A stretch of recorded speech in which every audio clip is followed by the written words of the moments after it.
initial part of the band, I guess? Yeah, we are. So. We were and we are. But there are more guys, but you know.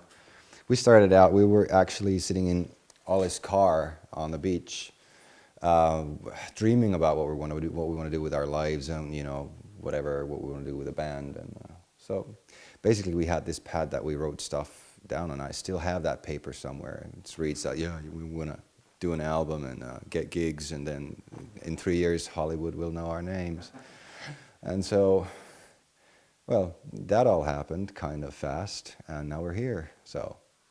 But where does the dream come from during that time? Did you have a musical background in your families, or were you just seeing all the huge stars on screen? What was the initial point for making a band? We'd both been playing in bands for many, many years. We had a band before this one where we actually met and sort of got to know each other and realized that we worked well together, that we could write music really well together, and we just split the other band and decided to form our own, because the one that we were playing previously wasn't it was more like a let's have a party kind of thing, not so much involved with music after all. So, but personally, I've been singing everything since I was 3 years old. I picked up a screwdriver from the floor and thought it was a microphone and started singing, and there was a family reunion going on, and it started from there, basically. And I think Ollie here started playing the guitar when he was like... Well, I started with violin Yeah. at the age of 5, but you know, after trying different instruments, I ended up playing the guitar, and that's how it went. So what kind of songs were it during that time? Was it just like Finlandish stuff, or was it already some stuff from the radio? I think when we were kids, we were just, I was just singing whatever came to my mind. I don't know, you were probably playing Van Halen the first time Yeah. you picked up the guitar, Yeah. so yeah, I wasn't talented, he was. No, I just no, loved no. singing. So, but yeah, then at some point, you know, we started getting records and stuff. Radio never really, yeah, radio was like something that I only heard later on. You know, we were listening to the Finlandish kind of things from the radio when we were kids, but the records were actually the first things that I got, something like a Dio album or something to be my first album, like The Last in Line, and I was like really hooked on that. And after that, we started listening to all other 80s heavy metal stuff, and you know, that was where we started, basically. At what point of the band history was it clear that you're going now to the big music market, that you're going to be not only as a party band, so that you want to be a commercial band with commercial success? Well, I guess we always wanted to be a commercial success in a way, because we wanted to be rock stars.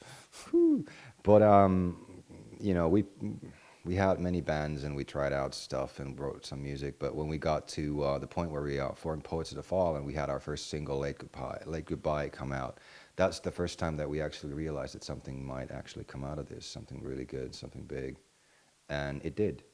So we were kind of lucky that way.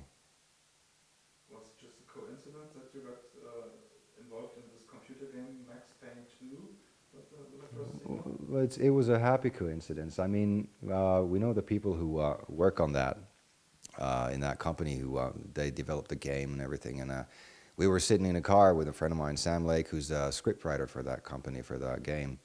And I was taking him home one night. We were just being out and, you know, having a good time or whatever. And I told him that I have this new band, it's called Poets of the Fall, and you know, if ever there's a time that we could probably do something together, you know, with your game and the band and stuff, like write music for you or whatever, then just let us know. And 3 weeks later, because I never thought he'd, you know, that nothing would ever happen, you know, he just goes like, oh, good idea, and then forgets about it. But no, 3 weeks later, he called me up and said, well, I actually brought this idea to all the guys at work, and they said it's a brilliant idea, so would you like to write a song? And I wrote 3 songs for them, and they picked Late Goodbye because they liked that most, and it came out in the game, and that was a huge start for us. Isn't it strange somehow that so many music now is coming through video games or commercial spots on television, that you have to have somehow a song being placed on that channel? I think the way I view it is the way I look at it is really just that these are all equal, different channels and ways of promoting yourself. And it's actually a good thing that there are so many different platforms that you can use. And at that time when we were coming out with Late Goodbye, it hadn't really been done before. So we were pretty much almost the first ones in the world to ever do it like that, you know. So I guess that got us kind of noticed in a way. But the first weeks, months, I don't know, years, I mean, you sold everything? Yeah, I did, yeah.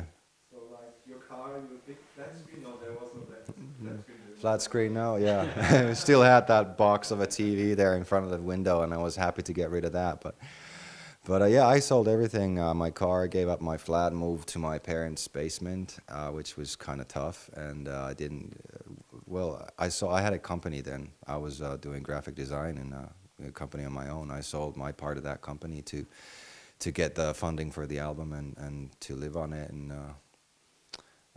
we worked for the album for about a year, and just like 4 months before the album came out, we ran out of money completely. So that was an interesting time. Like, Mom, can I have a sandwich, please? I don't have any money.